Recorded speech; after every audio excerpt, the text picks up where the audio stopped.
Rowan? Ro, are you ready?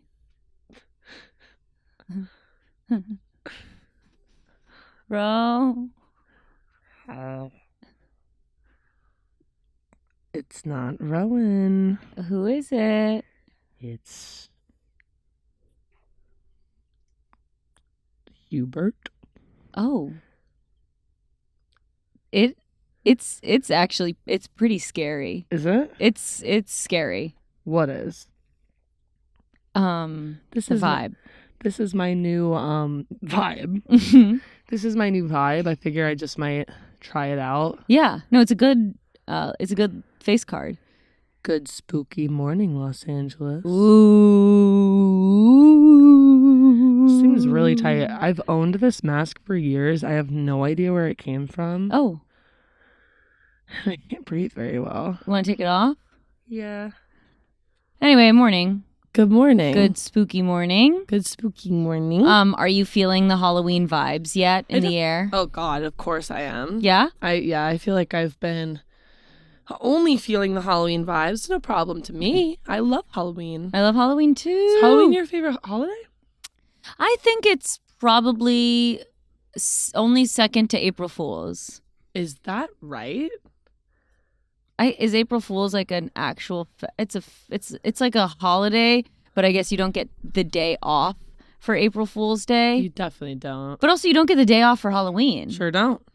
So they're on equal playing fields. They are on equal playing fields. So yeah, I'd say it's April Fool's Day and then Halloween. Is that right? Yeah. What's up with you and April Fool's? I just think it's very fun, and I honestly think that they kind of go hand in hand a little bit because like. I get that same sensation of being spooked or being scared on April Fool's Day because people are saying things that aren't correct, and I think it's very funny. Oh my gosh. Yeah. So I love it. I remember literally just this past April Fool's. I remember like Logan had gotten tickets for us. I think it was something revolving around Vegas, and he had texted and he was like, "Oh my God, like I booked everything on the wrong date," and I was like, No. And I was like thinking in my head, and then he was like, "I can't do this for much longer. It's April Fool's. I'm sorry." And I was like, "Oh my gosh!" But I loved it. I wasn't angry at all. I was like, "That is so funny. What a huge sense of relief that I now have." Oh my gosh! So I was okay with it. You're better than me. I cannot take a prank, and I hate pranking. Oh yeah. Yeah. I mean, it's got to be, it's got to be. I think. In a controlled way. Like there's a difference between a prank and a practical joke. There's also a difference between a good prank and a bad one. So it's also like, I think if you have a well executed one or also one that is harmless. Yeah. Great. Yeah. Amazing. You did the job and you did good. You know me. I don't like it. Yeah. I don't like it. I don't like being part of them. Yeah. Which is ironic. Right. But I don't like it. Yeah. It can be very stress inducing and anxious for a lot of people. Well, I'm someone who tells on myself. So I think that's why. Yeah. But Halloween's the second to April Fool's for you. What's your third? Probably Christmas. Probably. Mm-hmm. I mean, but again, it's just like these holidays don't hold as much significance for me on like the background of them as much as it is just like my experiences with them, if that makes sense. Sure. So like for Christmas, obviously we don't really do anything that actually has to do with like Christmas, but I love the idea that all of my family has the time off. Yeah. So we get to gather and have fun. Absolutely. So for that reason, I'm like, oh, I love Christmas. You know? Yeah. I think You? I think I have the Christmas spirit. Right now. No, just always. Yeah. I think I'm someone who has Christmas spirit. I think so too. And I think that entails like positivity and like joy. I think I love Christmas time actually. And you know, I think like especially growing up on the East Coast where it gets cold and snowy in the winter time is like special. Out here in LA it's hard sometimes to feel the Christmas spirit because it's 1,000,000 degrees out.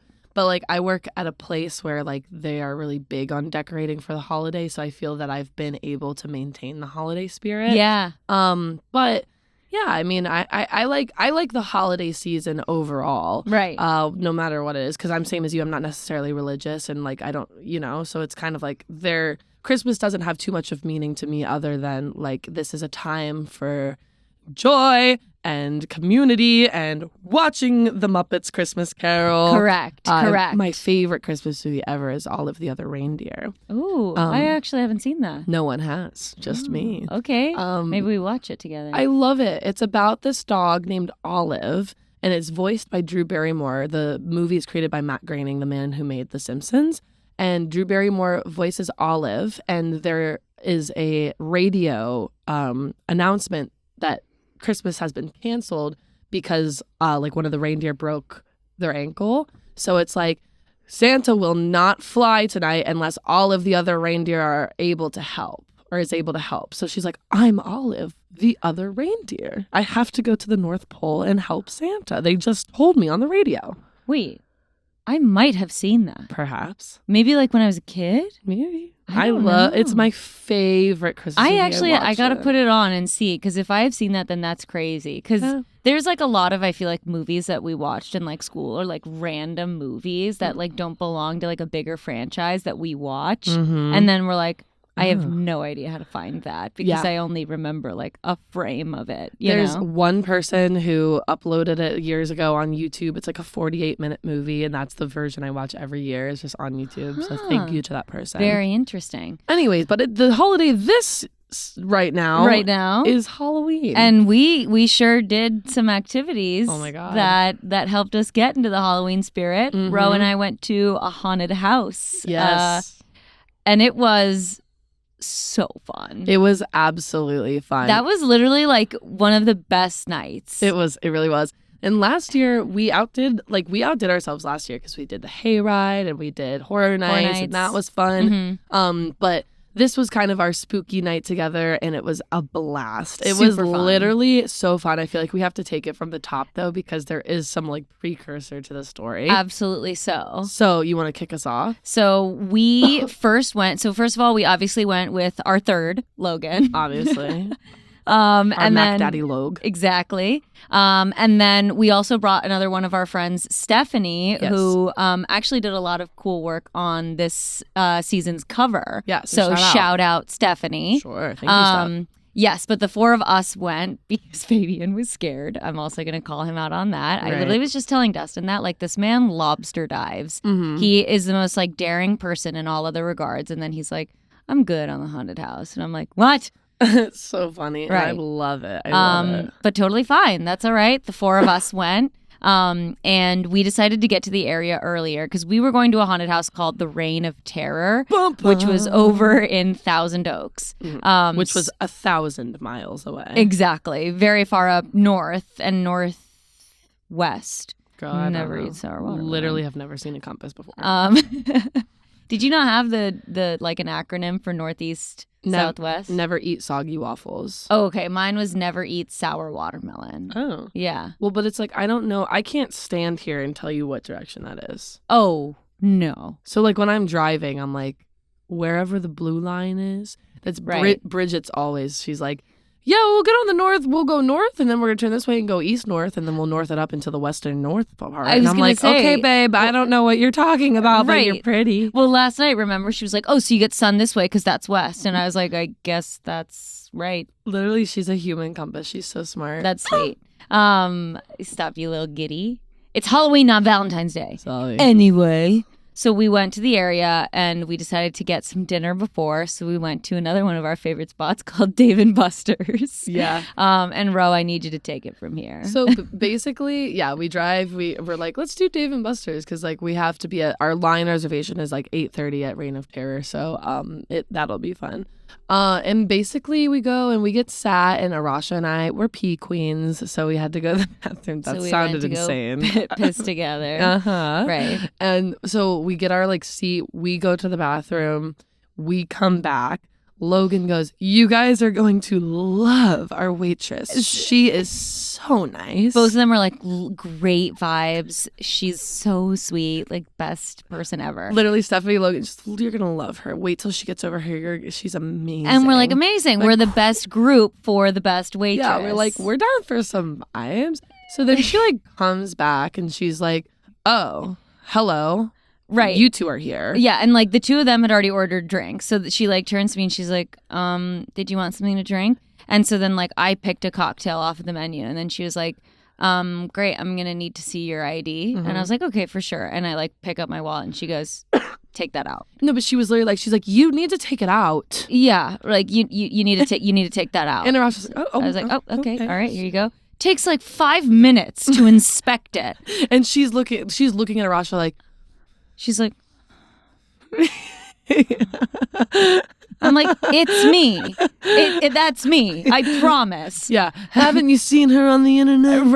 Right. And so she's like, and so finally, like, Arasha like pulls out and gives it to her, and she's like, fine, I guess I'll bring you one. Yeah, she's like, okay. And for you, and she looks at me like, and I was like, yeah. Do you guys have like any signature mocktails on your cocktail list, perhaps? And she literally goes, what were you thinking? She stares at me and she goes, what?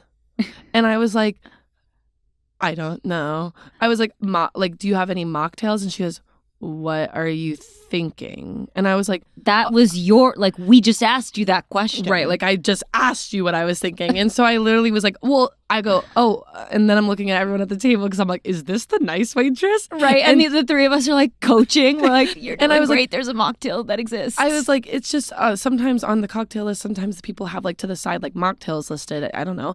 And she was like, what is that? And I was like, a drink with no alcohol in it. And she was like, virgin? And I was like, I'm sorry. First of all, I can't tell you the last time I heard someone like say virgin drink. Like I just haven't heard that in a while. No, Maybe I it's agree. like a LA thing, but I don't know. And so, but she said it like that too, like, oh, a virgin? You idiot, dumbass. Right. And I was like, you know what? It's fine. I'm just gonna take a Diet Coke. And then all of a sudden, she like goes, no, if you say virgin, I mean, if you would have said virgin, I get it. I can do a pina colada, virgin, Bloody Mary, virgin. I can do a mojito, virgin. Right. And literally I was like, it's okay, really, I'll just take the Diet Coke. And she's still like listing it off. And I was like, I will just take a Diet Coke with 2 limes, please. Right. And then she like doubles down and is like, okay, I've never heard the term mocktail. No, I've never. What even is mocktail? I've never heard that. And all 4 of us are just like, oh, really? Yeah, no, my mocktail, yeah, for sure. Like a drink with no alcohol, like it's very very common. Whatever, like that's you're a waitress. That's kind of crazy, you know. And she just is like, okay, and then walks away. And so Arasha and I like look at Logan and we're like, did she see brown and gay and feel like fighting fire with us? We came back to the table and her whole dynamic changed. Like she saw us and was pissed and off. Logan and Steph turned and they were like, guys, sorry. Like I thought that she was great for a second. Right. Literally she was like, she was nice for a second. So then like when she takes our order, we order some like appetizers and whatnot. And I'm not kidding. She like puts the plate down, and every time she walks by, can I take that for you? Oh, constant. Well, first, I also want to point out, I remember when, like when we were ordering too, she also just had like the weirdest things that she would say. Like I remember I ordered wings, and I was like, am I able to pick more than one sauce? Oh yeah. And she like puts the notepad down, and she's like, no. And you want to know why? And I was like, not really. Not really. I just asked yes or no. And she was like, it's because the kitchen kept messing it up. Every time we would, that just scared me. I was genuinely like, oh my god. I literally just saw that and I was like, but all right, listeners, there's just a massive piece of hair coming off of my hair tie, which is my signature move. Anyway, she like puts her notepad down. She's like, no. And you want to know why? Because the kitchen kept messing it up. There were so many mistakes of all the different sauces. So we can't do more than one. And I was like, I understand now. Buffalo is great for me. Let's just stick with the original. And I'm sorry I asked. Right. And then again, once the items were like being brought out, I think at least 4 to 5 times she would come over. The plate would very clearly still have full lots of fries on it. Like it was completely full. And she'd go, can I get that out of the way? Can I take that? Can I take that? And can I get that out of the way? And it was literally like that. Like it was a joke how many times we had to be like, oh, we're still chomping at the bit. And we're still like, finishing this one off. She'd be like, can I take that? And then we'd be like, oh, we're still working. And she'd come back like and be like, can I take that? And we're like, we're actually still eating. It's been 4 seconds. Right. And then like I think the 4th or 5th time that she had come over, she was like, I'm just trying to give y'all more room. And we were like, It's in the middle of the table. We've already been served our main dishes, and they're already set down in front of us. We have plenty of room. Right. We're good. So also, I ordered a burger, and I wanted to put an egg on it. Oh, wait, yeah. Well, I'm getting to that part. I ordered a burger, and I ordered to put an egg on it, and she comes back and she goes, "We don't have any eggs." Isn't this a restaurant? Like, literally, like, what are you making anything with if not eggs? Right. You have a full menu and you guys choose today to have no eggs? No eggs. How is that possible? Got it. So okay. that's that. Then later, I guess all the food gets delivered and I order a black bean burger. Everyone's food is getting, like, distributed. And then the busser gets to, like, my plate and literally goes, who got like a really, like, I guess, well done, like, burger? And I was like, that's mine, because it's a black bean burger. But this busser, like, took it off the plate and, like, put it down in front of me like it was the grossest thing you'd ever seen. So I was joking, saying that the busser just came over like, yeah, chicken wings, flatbread, salad, and who got the gross burger? Who got this burger that looks really gross? Who got this who had the disgusting burger? It's like one that I'd never eat. Oh, you? Here you go. And Rose like, that's mine. I was like, that's mine. Thank you. And he's literally handing it to me. And he's like, oof. He's like, oof.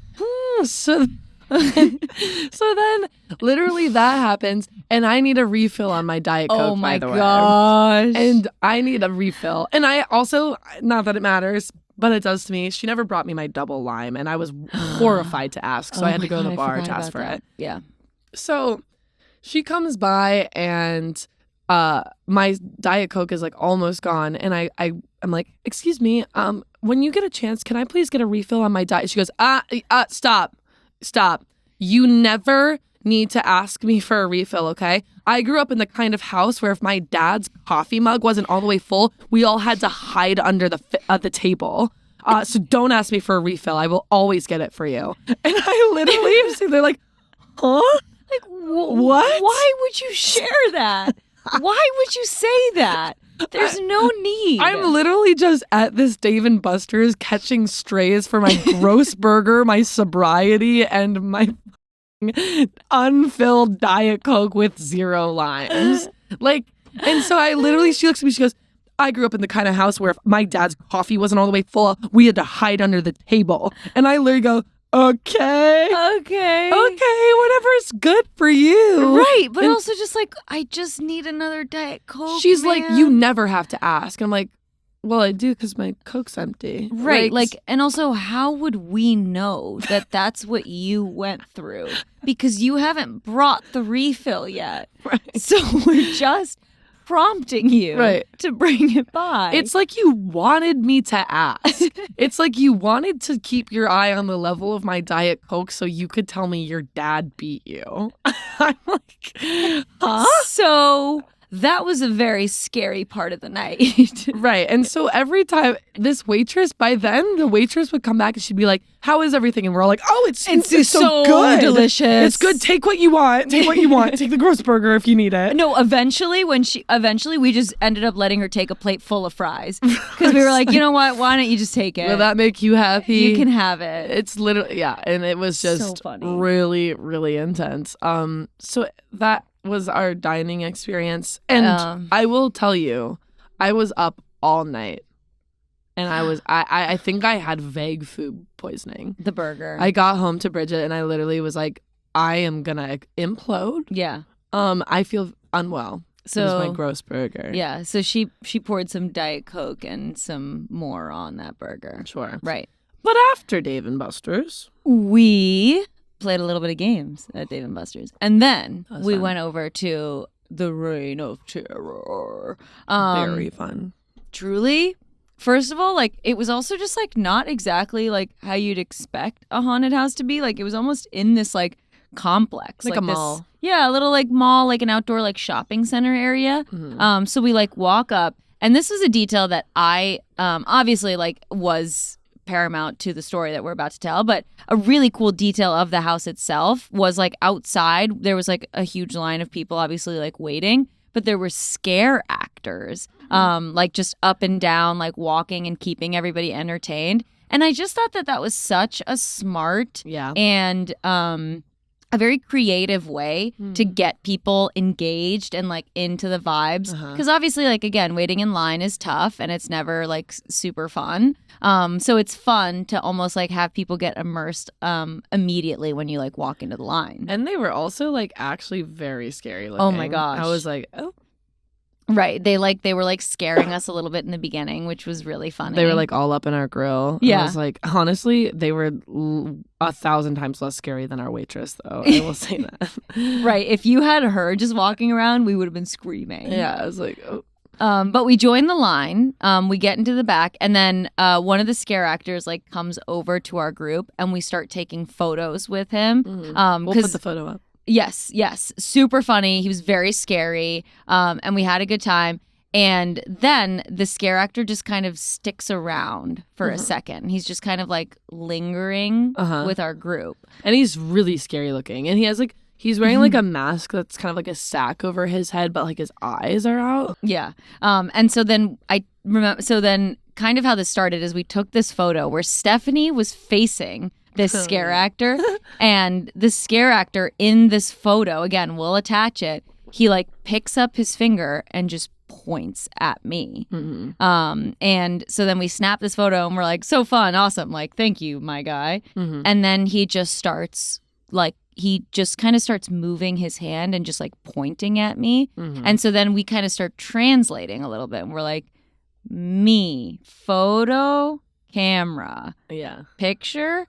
And then he starts going like this, and he's like, you know. And so we're just kind of like, what? Like, what's going on? Yeah, Whatever. we're all going. We're like, good one. And then he goes like this, where he, for those of you that are listening, he lifts both of his arms up, kind of zombie-like. Well, and he had said, then he went, you know me. Right.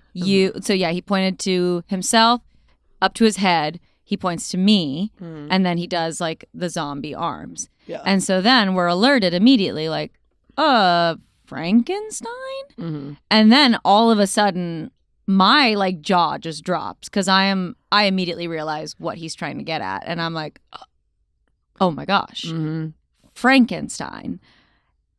I was the bride of Frankenstein at Universal, which literally we were just discussing on Spitball. It was crazy because it was the day we had filmed that episode, but it hadn't obviously come out yet. And it was like so weird that like that had happened. We had just discussed my being at Universal and Bride of Frankenstein and all of that stuff.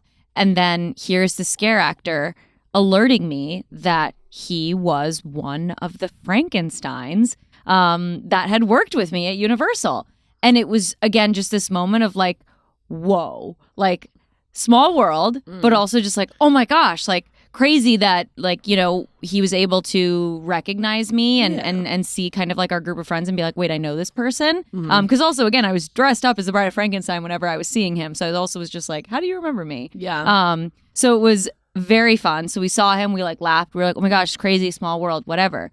Then he takes our group and he's like, follow me, or like just kind of motions for us to follow him. And he takes us into the very front of the line, which is so unbelievably awesome of him. Like we were so grateful. Shout out. We were literally like, wait, are you kidding? Because we had at least 30 to 45 minutes of wait time in that line that he just ultimately let us skip. He just like brought us into the instant access line, and we were so eternally grateful. Yeah, it was very nice, and we were so grateful. We were like, thank you. We were like, but we're going like this. We're like, oh my God, thank you. Like, you're the best. Like, thank you. And then we like turn and they're like, you're going in. And we're like, oh my God. Yeah. So we had like no time to mentally prepare for what was ahead of us. We were not ready. We're like, thank you. Thank you. Like literally they throw us into a room. Like they shut this curtain and then this man pops up on the screen and he's like, all right, you're about to go in. Yeah, he's like, here you go. And we're like, what? And we're like in this tiny like closet. We're all like holding on like to each other in the dark. And we're like, wait. Oh my God. It was so funny. I And then love scary stuff. me too. Because then we just get tossed right into it. And it was so freaking fun. Yeah. This is not sponsored by Reign of Terror, but we had an epic night with them. We had the best time. If you are like in Southern California and looking for something fun, I can't recommend it. I had the best time, and I'd recommend go with a small group. If you could do 4, that's golden. That is like, best. That's like good. And so like it's literally this like attraction that's like 35-40 minutes of walking through a haunted house, and you're only in your group, and they do like little pacing. I just remembered something. Pacing throughout the house so that if you catch up to the group in front of you, you like they send them in front of you so that you don't catch up. Sorry, I'm laughing because I just remembered that when we reached our first little checkpoint to like make sure that we weren't caught up, one of the scare actors was like, "Everybody come in here. Line up, row 1. Line up, row 2. Line up, row 3. You, hey, forehead, over here." And like points at Logan and calls him forehead. But I thought that he looked at Logan and went, "Gay forehead." And I was like, damn. I literally was like, that's an interesting one. Like so unbelievably foul. But Rowan just was like, "Oh my God." Yeah, I just was like, wow, my God. Gay forehead. I was like, wow. Adding that like grunt voice in it is so good too.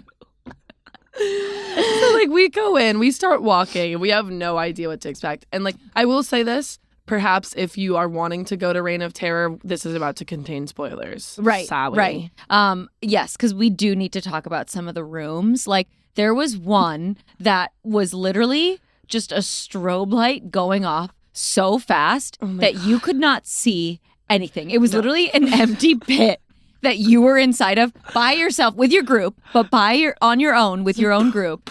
Flash like strobe lights everywhere, and we're just all looking around. We're like, where are we? Strobe lights and more fog than you can imagine. And we're literally like, we're all holding on to each other. And we're like, where do we go? Like so scary. Freaking funny. And immediately after that, you go into a completely dark room where there's just like an outline of a door on the other side. But there's a scare actor who's dressed in a black morph suit and just runs across. So you see his shadow through the door, but then you lose him. So you're like, where is he? Yeah. So freaking fun. That was so fun. That was good. And then I'm trying to think of like all the rooms. One thing about me, I've been this way my entire life. I can't explain it, but when I get scared, I quite literally hit the deck. When legs go gone. When I get scared, my legs deactivate. I hit the floor. I will fall at a speed that is unbelievable. I just don't know what it is, but I just take cover. Right. So there was one room where I walked in, and literally, also the set design of the haunted house is incredible. Beautiful. And so like we're walking through this room and nothing's happened. So I guess they must be on break in this room. And this dude jumps right in my face. And like a cartoon cat, I jump like 10 feet in the air and slam onto the ground. Right. I literally was like, ah! And it's...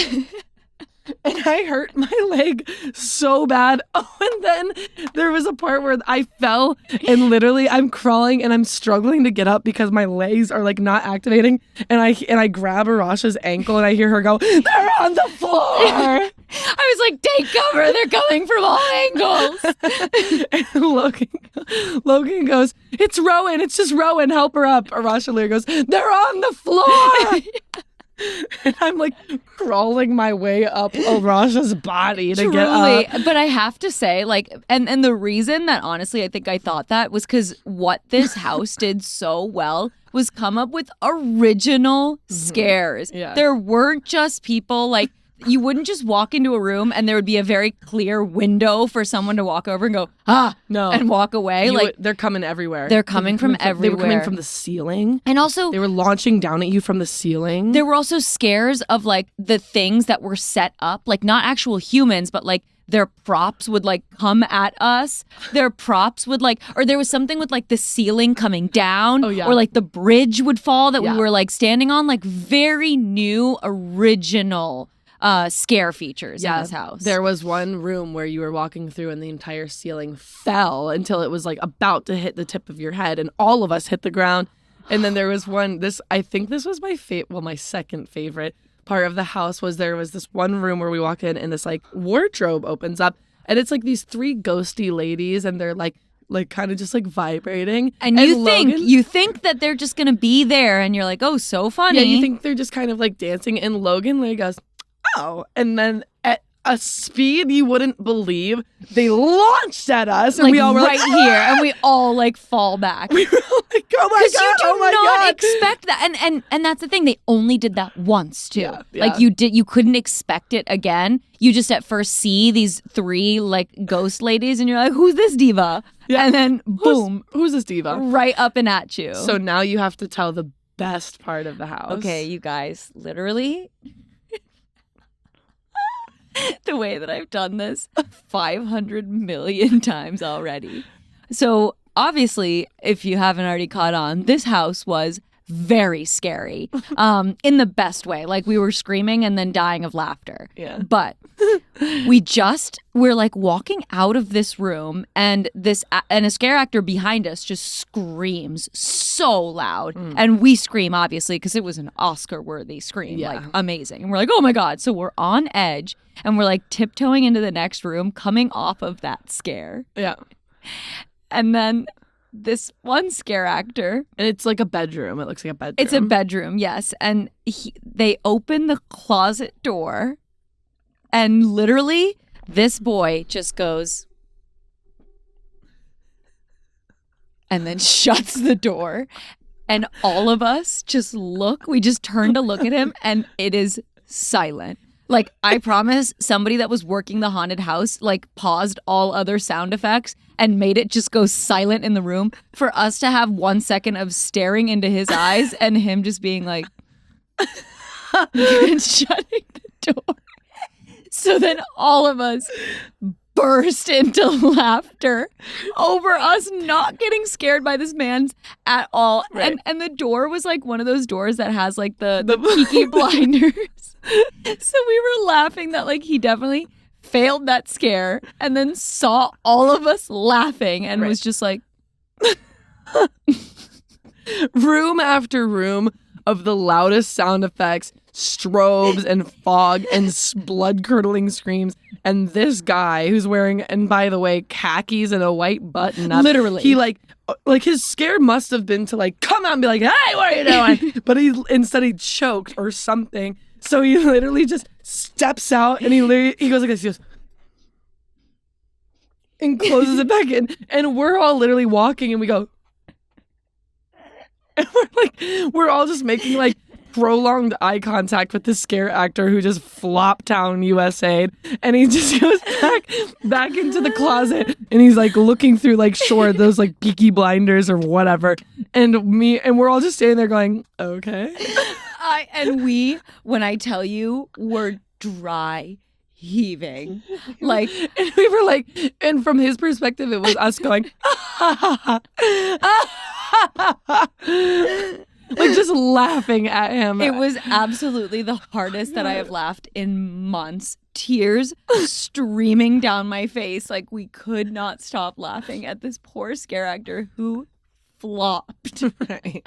Like, it was literally like we were picturing, because of course the whole drive home we were like doing a bit where we were like making a story for it in our heads, and like I was like, it's like his first day, it's his first shift, and he's like, everything you've worked towards for being a scare actor has led to this moment. It's your first scare of the night. Here we go.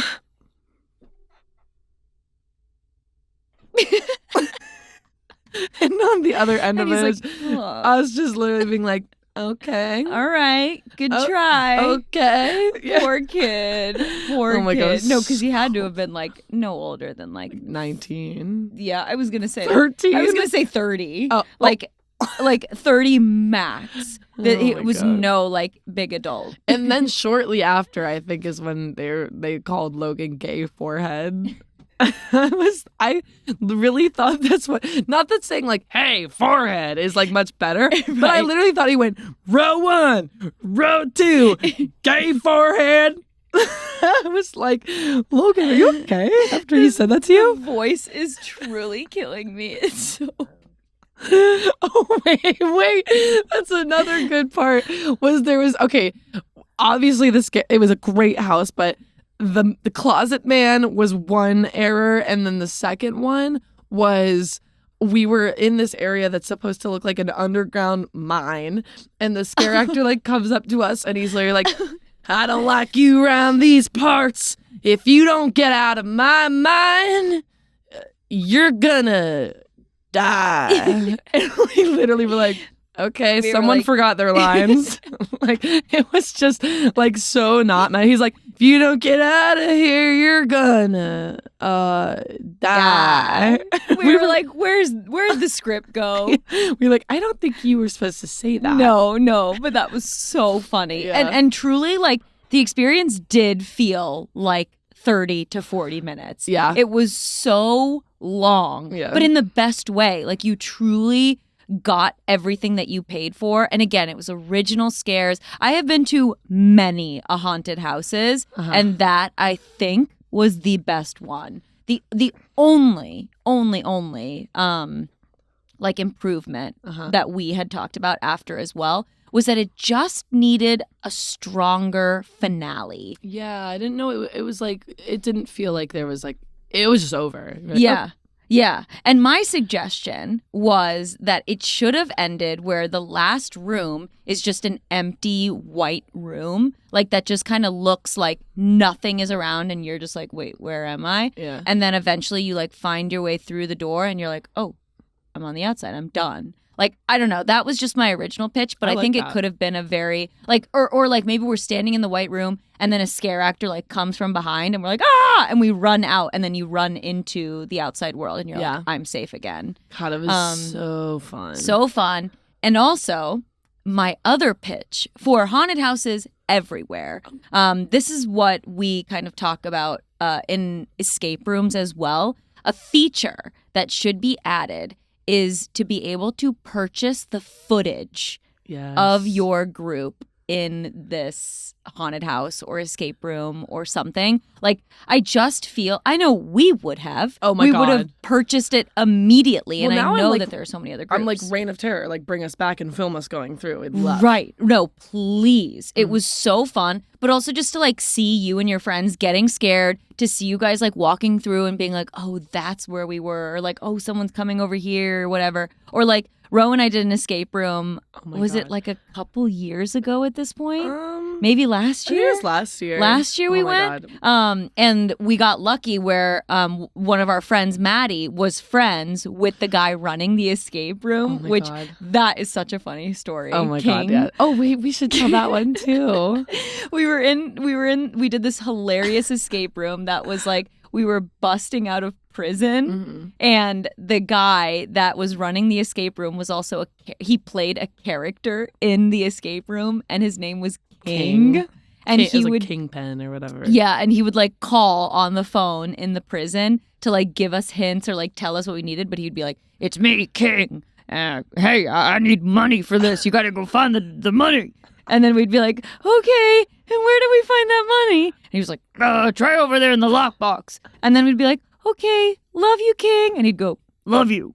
Yeah, because we knew him. But I remember that too, where you were like, okay, I love you. And he goes, love you too. Love you too. Love you too. Yeah. And that's also where this was at. Where was that escape room? It was on, I think it was Melrose? Yeah, I think so. Or because we went to that Italian spot right around there too before. We love escape rooms, and like literally that one was the one what originated our joke, where me, Maddie, and Rasha are doing this escape room, and it's like we're about to enter into this prison. It's like a 2-story escape room with like 5 rooms or some shit, and we're like, we walk in, and of course he's like, okay, I'm gonna tell you like the instructions of this room. And me and Arasha see that there's like CIA like vests or like FBI like vests, so we're like all like, do we get a costume? And he's like, no. Right. And we're like, oh, okay. And so me and Maddie are like intently listening. Like he's like, okay, so when you go in, 2 of you guys have to go into this one cell, and then one of you is gonna be in this cell. What you're gonna want to do is get out. And he's like telling him, me and Maddie are like watching and listening, and then like we look, and then I see him, and he's like, Arasha's like to the side of us, and he's like, so when you go in, you're gonna want to, and me and Maddie look at Arasha's literally just listening to him going, My mouth is on the floor and my eyes are drooping. Like I'm just like, yeah, and he was literally like, he like goes, and you're gonna wanna.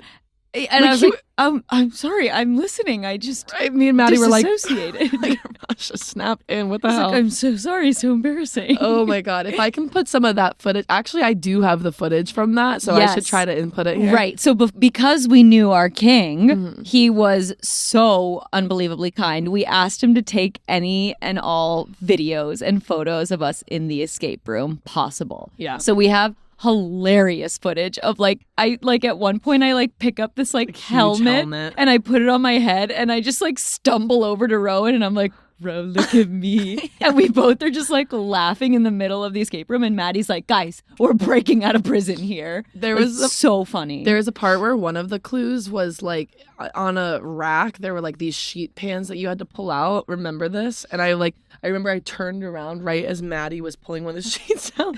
I turned and she just pulled the sheet right into my face, and I was like, "Oh!" and then the funny. escape room ends in a slide.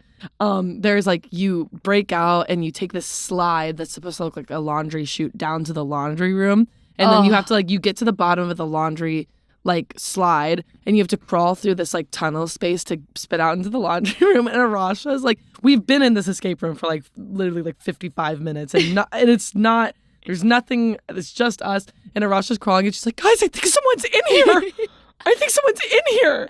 Like an actor is just waiting in the vents. In the tunnel, in like literally in the suffocating like part of like the escape room. Like, why would someone be in there? It's like the boy in the closet. He's like, this is my moment.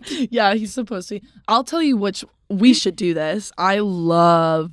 Okay, well, actually, I just wanted to say I think your idea is really good. Thank you. About buying your footage, and for all of those haunted houses that are like, well, no, because I understand the reason that escape rooms and haunted houses don't sell footage is because then you could like put it online and then people just ruin figure out how to like play the yeah. game. But what they could do is like be like, scan this QR code, purchase your walkthrough footage, and at the end of the season, when the house is closed, we will send it to you. Oh, Like that could be it. See, there you go. But and then, now we just got rid of any of the flaws. Right, and everything's perfect now. Right. And again, like they literally, like you could charge for like $15-$20 max. Groups would split it, and every group purchasing that, like you'd make so much money. Yeah. And I'm just like, you're already recording it for the sake of like security and safety.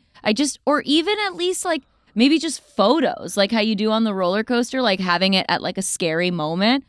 Also think that would be super fun and a lot of people would purchase that. So just tossing that out there, that's my pitch. Yeah, take that, Mr. Escape Room. Yes. Now, there is an escape room that I love in Sylmar. It's called The Basement. Have you heard of it? That sounds familiar, yeah. I've done 3 of their rooms. I think there's only 4. It's really scary. It's one of the ones that has live actors in it. Oh. And it's really scary. Like yeah. the house, the rooms, it's all a story. So there's the basement, the study, the courtyard, and the elevator. Huh. And basically it's about this man who's like a cannibalistic serial killer named Mr. Tandy. And you like start in the basement where you've like woken up. And it's horrifying. I have gotten out of every escape room I've ever done except for the courtyard and the basement at the basement. They're very hard and you only get 45 minutes. Whoa. And you can't get hints. So it's like hardcore, and there's actors in there and they're scary. Oh my gosh. So like when I did the basement for the first time, this was before COVID, they put it like a bag over our head and they put us in this room, and then they were like, okay, start your experience. And you like open the door and you're in this like horrific basement. And from the right side of the room, you just hear like, help me, help me. And me and my group at the time were just like, let's go this way. Like we were too scared. We definitely messed up because we waited too long to go get her. But when we finally went, we had to crawl through all these crawl spaces, go through this tight hallway, and we find this girl and she's chained up in the bathroom. And she was like, you have to let me out. You have to let me out. Get the key. Get the key. And we're like, where is it? And she goes, it's in there. And it's in a toilet full of poop and sludge, and the key was wrapped in a condom. Oh, And we had to unlock her. ew, what was the poop? It was like soggy brown paper towels. But for my most recent birthday, we did the study and we got out of that one. And that one was really cool. But it was funny because you start in a study and there's this big casket in the middle of the room. And there's a part where like it like flies open and it says like sacrifice someone. So we looked at Brooke's husband, Matt, and we were like, get in. And so he gets in and it like kind of turned him to open into a new room, and we could see him on the TV in the study through a night vision camera. And you see him just walk into this room and you see somebody walk out from the corner and you just hear Matt and he goes, someone's in here. Oh my God. Yeah, it was very scary. That is so cool. Yeah, we should do that one. No, that sounds so fun. And I would be the sacrifice. Would you? Wasn't think gonna so. be me. I was way too scared. See, I feel like, and I feel like this is what I exhibit at Reign of Terror too. Like, I feel like I don't really scare that easily. Like, there were definitely moments, and for sure, like the environment calls for you to be a lot looser. You know, like it's definitely more fun when you let yourself scream and be on edge and stuff like that. Like, I definitely think a part of me could have gone through that and like been a little bit more of like, okay, got it. But it's like you want to be involved in it a little bit more. Yeah. Overall, though, I think I felt quite peaceful because I feel like I'm aware of, okay, this isn't real. Okay. I bought a ticket to this haunted house. These are scare actors. Like, the scariest thing in there is how much these actors are getting paid to do this. Period. Like, that's all I feel like I am continuously thinking about. The scary stuff for me is stuff that's grounded in reality, right? So like when the bridge drops, when the ceiling is falling, I'm like, okay, like that's something real that's actually happening, and it gets scary for me. But aside from that, I'm like, it's not real. I'm not actually scared, as opposed to doing very risky things in life that feel scary, you know? Yeah. You're right. It's fun. I think like you have more fun if you just like surrender to like the scariness of it all. If you're like someone who like goes into like a haunted house and you're like, I see you. No. You're being lame. Lame. It's not as fun, you know? Now, speaking of lame, other haunted houses that we've been to that are lame. Yeah.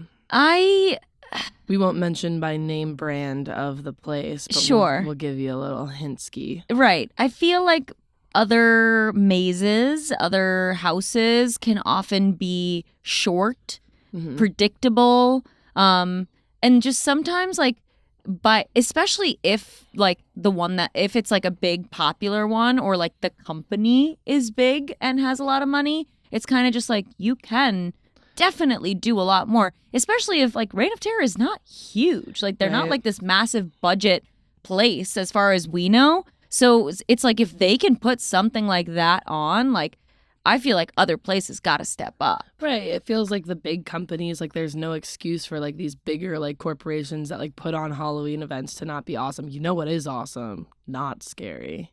Not Scary Farm. Whew. Yeah. I went for the first time last year. I had a blast. Yeah. I haven't been. Oh, it's very fun. I really want to, though. Their houses are very cool. And they have very cool like scare actors pretty much all over the park. I will say Knott's Berry Farm in general is awesome. Yeah. I just went, remember I told you I went like a couple weeks ago, like on the pod or whatever? And it's very fun. I would love for us to do one of the Spitball on locations over there. Imagine like us going through a haunted house, like and like vlogging at the same time. Like I want that. I wish we could do that. We're in countdown time because I'm getting surgery. Right, but you know what? I bet we can gear up for that for next year. I think that'd be great. That or we could could do a Spitball vlog at like Knott's Berry Farm. Right. Or like we go to a haunted place or something. You know what I mean? Oh my god, that could be fun. But yeah, I mean, what I mean overall is like, you know, obviously if there was some sort of like demon or zombie or some like mystical creature in front of me that I didn't know was fake, of course I would be very scared. But I feel like the things that scare me more, again, are things that are grounded in reality. So I don't feel scared of like when I think of like ghosts and goblins and stuff like that. Like, Yeah. are you what how do you feel? So I grew up in a haunted house. And I have lots of stories from it. And I will say that I think it's like, for me, easier said than done to be like, oh, like if, ghosts aren't scary, it's whatever. But I have like experience with the house that I grew up in for the majority of my life. I had so many strange and scary, unexplained things happen that horrified me. Oh my gosh. Really chilled me to my core. So much so that my last visit home, I remember I had made the decision where I was like, I can't go back to that house. It is, the things that are happening is way too scary. And I never wanted to tell my mom because my mom lived in the house alone. And this ghost seemingly did not bother her. Whoa. So I was like, I don't want to make her more uncomfortable. Like, I don't want to make her feel scared or uncomfortable because my mom is very scared of like scary things. But I just don't think that, I think that the ghost in my house was upstairs in my bedroom and our rec room, which were attached. And so I don't think, and her room was downstairs. So I just don't think she ever crossed paths with it. And I know this is going to make me sound like loony, ooh, like crazy, but I am certain that there was something in my house. Yeah. And the reason that it scared me so bad was because it was not friendly and it did not like me there. Especially like when I was in high school, I knew that it was like there, but I kind of coexisted with whatever it was. Like it didn't seem like all that bad. Like it seemed like it was like used to the fact that I was around and it minded its business. Okay. But then when I left for school and I would come back, really scary things would happen, as if like the ghost was like, wait, now you're in my space. Like, this is like, here's a great example of that. And if you want to hear more of like the ghost stories that happened in my house growing up, we can do an episode like more so on that. And I swear this happened. If you don't believe me, I don't care. But basically I had come home on a trip. I went upstairs and I like put my suitcase upstairs standing up and like on its wheels, And I went down and I talked to my mom, and I walked in and I had consulted my friend who is very like knowledgeable about spirits and whatnot, and she had told me to walk in, make my presence known, say I mean no harm, like I will not bother you. So that's what I did. I had like put my suitcase in my bedroom and I said, I am here for the next 4 days. I mean no harm to you. I don't want to get in your way. I'm just visiting. And then I went downstairs to talk with my mom in a little bit, and upstairs I just hear boom in my room, which was right above my mom's bedroom. And I was like, did you hear that? And my mom was like, no. And I was like, okay. And so I go upstairs and my suitcase had fallen over, which was like already inexplicable. I mean, whatever, maybe weight distribution, but I was like, And in my bedroom growing up, I had a closet and a closet, both with 2 doors, so 4 doors. And then on this wall, I had a door to my rec room, so 5 doors. And then on the other wall, I had a door to the hallway. That's 6 doors. Damn. And then I had a bathroom, so that's 7 doors. I had 1, 2, 3, 4, 5, 6, 7 doors in my bedroom. And I was like, I'm here, whatever. And I took a shower. And when I got out of the shower, every single door was wide open. My closet, the rec room, the hallway, the bathroom, they were wide open. As if the spirit was being like, get out. There's the door. Pick a door and take it and get out. Whoa. Yeah. Whoa. And like, I was like so horrified. And so I finally had to turn to like someone because like the night after that happened, I was in my bed and I slept with the TV bright and on and every light in my room on. I was horrified. And right at 3 a.m., I was woken up because on my door, I just heard like slam, slam, slam on my door at 3 a.m. And so finally, I had to tell someone. So I called my aunt, who is like, love her. And I was like, there is something happening in the house. And it's bad. And my aunt literally like grabbed my hand and she goes, I can't believe you're finally coming to me about this. I've known this for years because my aunt cleans our house. She owns a cleaning company.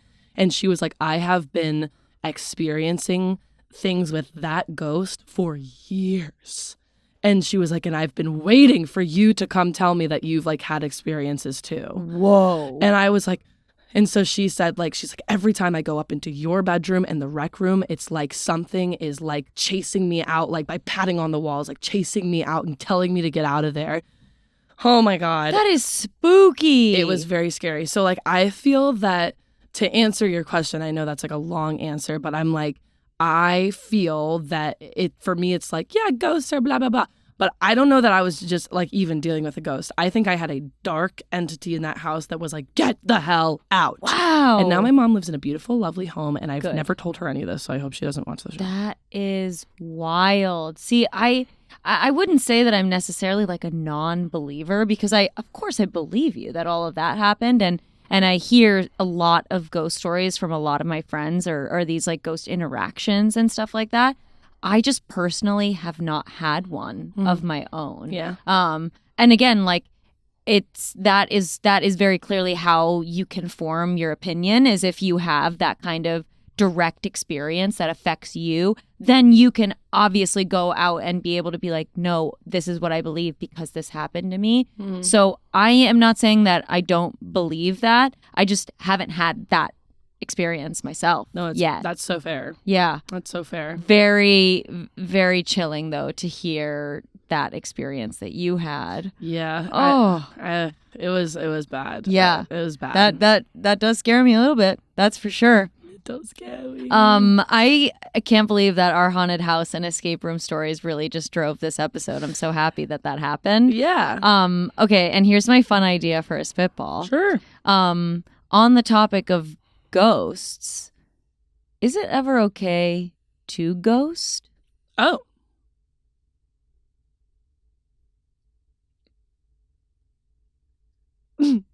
Are you ghosting me right now? Yeah. Oh my gosh. Okay. You go first. Okay. I am going to say no. I don't think that ghosting is truly something that I could ever condone, I guess. And the big asterisk around it is, of course, like, you know, given that the situation involves two people that are safe and not actually like harming anybody involved. Right.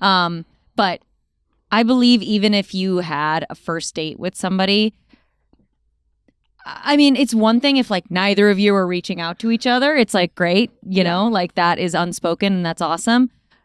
And I certainly don't believe that you owe anybody anything. But I do find that it's the decent thing to do to even just toss out like, hey, I'm just not that interested. Yeah. Or, hey, I'm actually just not looking for something. Hey, I don't think we're right for each other. Hey, I don't think we should keep pursuing this. All great options. Yeah. That you can very easily send. And, you know, of course, that you might get some sort of aggression back, which is, of course, something that I'm sure people do ghost to avoid that confrontation. Yeah. But I think that you can only control your own task. And that means just sending out like, hey, I'm not avoiding you. I'm not trying to make you feel invisible. I'm not trying to gaslight you into thinking that, you know, this date went one way for you and it just completely went a different way. Like, I do feel that the right thing to do, the appropriate action is to just always communicate.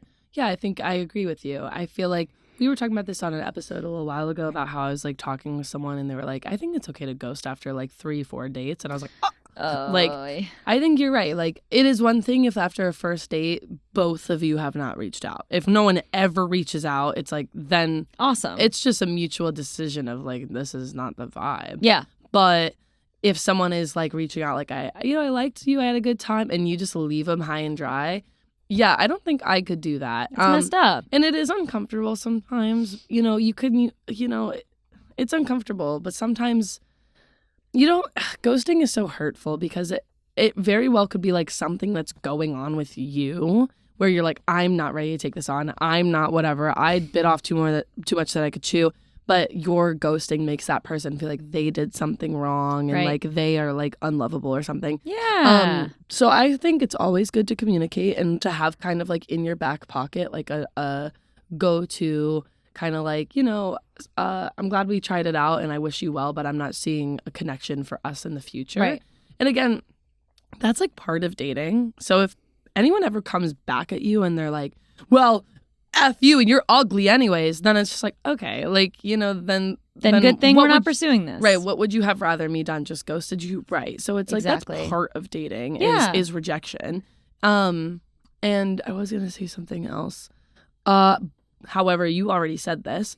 It's like if you have already made your statement and you have already let your feelings be known and they continue to text you, hit you up, harass you, then you don't owe them an explanation. Right. You can absolutely ghost that. Absolutely. And perhaps block them. Yeah. But, I happen to think an explanation is, it's the least that you can do. And again, it doesn't necessarily have to be the most honest, raw truth. You don't have to pick apart all the red flags that you very clearly saw on this date. Right. But you can just toss out like, hey, I just don't think this is the right fit. Right. Like we have a friend who like went on a date or whatever and didn't you get her ready for it? And she like went on this date. She like didn't feel the vibe at all and was really nice about it. And like I guess the person like texted her afterwards and was like, hey, great time. I'd love to see you again. Like la la la. Mm-hmm. And she very politely was like, you know what? I'm not sure that I quite felt the connection, but like it was interesting to meet you and hear about you. And I think like all these, like a really nice message.